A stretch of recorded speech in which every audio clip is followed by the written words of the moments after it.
তো আমরা হাইড্রোক্লোরিক অ্যাসিডের দ্রবণ নিয়েছি, আর এখানে সিলভার নাইট্রেট আছে। ক্লোরাইড মূলকের টেস্ট করতে গেলে হাইড্রোক্লোরিক অ্যাসিড আর সিলভার নাইট্রেটকে আমরা ইউজ করব। সিলভার নাইট্রেটকে হাইড্রোক্লোরিক অ্যাসিডের মধ্যে মেশাচ্ছি, দেখো কি তৈরি হবে।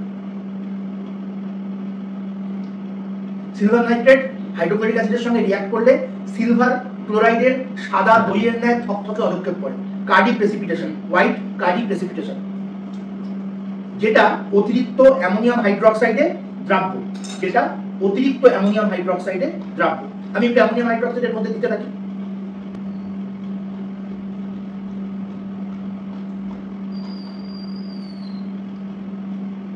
আরেকটা অ্যামোনিয়াম হাইড্রোক্সাইড, আমাদের কাছে অলরেডি অনেকটা অ্যামোনিয়াম হাইড্রোক্সাইডের দ্রবণ আছে, অলরেডি ট্রান্সপারেন্ট হতে শুরু করেছে।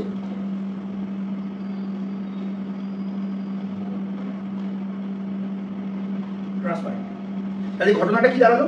সিলভার নাইট্রেটের দ্রবণ অ্যামোনিয়াম হাইড্রোক্সাইডের সঙ্গে হাইড্রোক্লোরিক অ্যাসিডের সঙ্গে রিঅ্যাক্ট করে সাদা দইয়ের ন্যায় সিলভার ক্লোরাইডের অধক্ষেপ পড়লো।